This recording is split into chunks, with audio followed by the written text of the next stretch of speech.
तर नमस्कार मित्रांनो, RT अकॅडमिक इयर 2026-27ची लॉटरी लागलेली आहे. बरेचसे विद्यार्थ्यांना इथे पात्र करण्यात आलेलं आहे ॲडमिशनसाठी RT अंतर्गत. परंतु बरेचसे असे मुलं आहेत ज्यांची नावं अजून वेटिंग लिस्टमध्ये ठेवण्यात आलेले आहेत आणि ते नेहमीच असं होतं की 1 राऊंड 2 राऊंड 3 राऊंड इथे काढण्यात येतात ॲडमिशनसाठी. तर नेमकं ही काय प्रोसेस असते, याचं काय नेमकं लॉजिक असतं, RT ॲडमिशनचं काय नेमकं प्रोसेस असते, हे आपल्याला या व्हिडिओच्या माध्यमातून समजून घ्यायचं आहे. जर तुमच्या मुलाचं नाव वेटिंग लिस्टमध्ये असेल तर तुम्हाला सध्या कन्फ्युजन हे आहे, कारण बरेचसे पेरेंट्स मी बघितलेत आता सध्या कन्फ्युजनमध्ये आहेत की आमच्या मुलाचं नाव वेटिंग लिस्टमध्ये आहे, मग आम्ही आणखी लिस्ट लागण्यासाठी थांबायचं आहे का दुसऱ्या पद्धतीने आम्ही आमचं ॲडमिशन घेण्याची तयारी सुरू करायची. कारण नंतर ॲडमिशन फुल झाले तर इथेही नंबर लागत नाही आणि तिकडे पुन्हा मग पाहिजे तिथे ॲडमिशन मिळत नाही आपल्याला जी शाळा पाहिजे असते त्या शाळेमध्ये. तर मग नेमकं काय करायचं, सध्या पेरेंट्स खूप कन्फ्युजनमध्ये असतात. ज्यांचे नंबरच लागला नाही ते तर लगेच आपल्या ॲडमिशनची तयारी करतात, परंतु ज्यांचे मुलांची नावं वेटिंग लिस्टमध्ये आहेत त्यांना थोडंसं कन्फ्युजन आहे. तर या व्हिडिओमध्ये आपण पूर्ण प्रोसेस समजून घेणार आहे स्टेप बाय स्टेप की नेमकं RTची प्रोसेस काय असते आणि लिस्टचं जे लॉजिक असतं ते नेमकं काय असतं. तर सर्वप्रथम तर मित्रांनो आपल्याला एक गोष्ट क्लिअर इथं समजून घ्यायची आहे. तर किती ॲप्लिकेशन पूर्ण महाराष्ट्रातून करण्यात आलेले आहे आणि पूर्ण शाळा मिळून किती इथे सीट्स अवेलेबल होते. तर बघा 2,89,000पेक्षा जास्त ॲप्लिकेशन करण्यात आलेले आहेत RT अंतर्गत ॲडमिशन घेण्यासाठी पूर्ण महाराष्ट्रातून आणि 8,000पेक्षा जास्त शाळा होत्या ज्यामध्ये टोटल 1,14,000पेक्षा जास्त सीट्स होते. जर एक्झॅक्ट फिगर बघायची असेल तर तुम्ही ते टाइम्स ऑफ इंडियाचं हे आर्टिकल बघू शकता. तर बघा RT अंतर्गत ॲडमिशनसाठी टोटल शाळा अवेलेबल होत्या 8,701 आणि त्यामध्ये टोटल सीट्स अवेलेबल होते 1,14,826 आणि यासाठी जे टोटल ॲप्लिकेशन्स आलेले आहेत ते आलेले आहेत 2,89,609. तर बघा या रेशोनुसार जवळपास 100पैकी 40 ते 45 मुलांना ॲडमिशन मिळणार आहे आणि बाकी मुलांना मिळणार नाही आहे.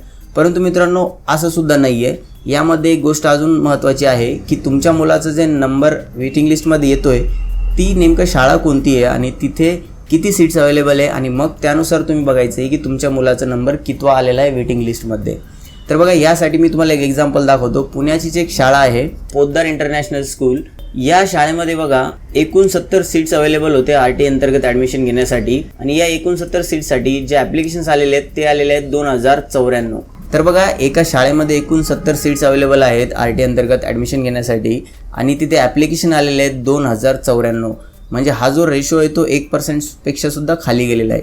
तर असं समजायचं नाही आहे की जवळपास 3 लाख ॲप्लिकेशन आले आहेत आणि 1.25 लाख जागा आहेत तर जवळपास 40 ते 45% मुलांना ॲडमिशन मिळणारच आहे, तर असं नाही आहे. तर कितीही ॲप्लिकेशन कॅन्सल झाले तरीसुद्धा इथे चान्सेस खूप कमी असतात अशा ठिकाणी तुम्हाला ॲडमिशन मिळण्याचे. तर बघा प्रोसेस काय असते, एक आपण एक्झाम्पल समजून घेऊया. एखाद्या शाळेमध्ये बघा 50 सीट्स अवेलेबल आहे आणि तुमच्या मुलाचा जो नंबर आहे तो लागलेला आहे वेटिंग लिस्टमध्ये 20 नंबरला, म्हणजे तुमच्या मुलाचा नंबर आलेला 70वा, म्हणजे 50 + 20 70 नंबरवरती तुमच्या मुलाचं नाव आलं लॉटरीमध्ये. आता पहिलेच 50 मुलं तर सिलेक्टेड आलेले आहेत आणि 20 जे मुलं आहेत ते वेटिंग लिस्टमध्ये, त्यापैकी तुमच्या मुलाचा नंबर आहे 20वा. आता काय होतं, लॉटरी निघाल्यानंतर एक 7 ते 10 दिवसाचा वेळ दिला जातो ॲडमिशन घेण्यासाठी. म्हणजे जो फर्स्ट राऊंड आहे समजा लॉटरी लागली, आता त्यानंतर जे पण मुलांचं सिलेक्शन झालेलं आहे त्यांनी ॲडमिशन घेण्यासाठी 7 ते 10 दिवसाचा वेळ दिला जातो. जसं की आताच्या सध्याच्या कंडिशनमध्ये 20 एप्रिल तारीख ठेवण्यात आलेली आहे. तोपर्यंत ज्यांचेसुद्धा नंबर लागलेले त्यांनी सर्व प्रोसेस पूर्ण कंप्लीट करून घ्यायचे, डॉक्युमेंट व्हेरिफिकेशन करून घ्यायचे आणि ॲडमिशन घ्यायचं आहे. आता या सगळ्या प्रोसेसमध्ये बरेचसे लोक ॲडमिशन घेत नाही. म्हणजे काय होतं की पाहिजे तशी शाळा मिळत नाही. एखाद्या वेळेस आपण 2-4 शाळा सिलेक्ट केलेल्या असतात त्यापैकी आपल्याला अशा शाळेमध्ये नंबर लागतो की जिथे आपल्याला ॲडमिशन घ्यायचं नाही आपल्या मुलाचं, तर मग आपण ॲडमिशनच घेत नाही. आपण आपल्या दुसऱ्या पद्धतीने नॉर्मल जी काही प्रोसेस असणार त्या पद्धतीने ॲडमिशन घेतो. मग तशी सीट्स खाली होतात, काहींचे डॉक्युमेंट व्हेरिफिकेशनमध्ये गडबड भेटते, त्यांचं ॲडमिशन होत नाही. तर मग असे समजा जर कधी 25 सीट्स भरले नाही, म्हणजे 50 सिलेक्ट झाले होते परंतु 25 काही ना काही कारणामुळं रिजेक्ट झाले, तर मग जे पुढचे 25 असणार आहे वेटिंग लिस्टमधले, मग त्या 25 मुलांना पुढचे चान्स मिळतो. असं समजा की 15 मुलांचे ॲडमिशन झालेलं नाही आहे, तर मग जे वेटिंग लिस्टमधले पहिले 15 मुलं असणार आहेत त्यांना चान्स मिळतो ॲडमिशनसाठी. आणि मग जेव्हा दुसरा राऊंड येतो आणखी, म्हणजे जे 15 मुलांना चान्स मिळाला आहे त्याच्यातसुद्धा असं होऊ शकतं ना की पूर्णच 15 मुलांना ॲडमिशन मिळेल असं नाही आहे. त्यांचेसुद्धा डॉक्युमेंट व्हेरिफिकेशनमध्ये काही गडबड भेटेल किंवा त्यामधले काही जे पालक आहेत त्यांचं मन बदलू शकते की नको यार या शाळेमध्ये ॲडमिशन नको. समजा त्यापैकी सुद्धा अजून असे 5-6 ॲडमिशन आहेत जे रिजेक्ट झाले, तर मग तुमच्या मुलाचा नंबर 20ला होता तर तो कन्फर्म त्याचा नंबर येणार आहे. तर ही सगळी प्रोसेस या पद्धतीने काम करते.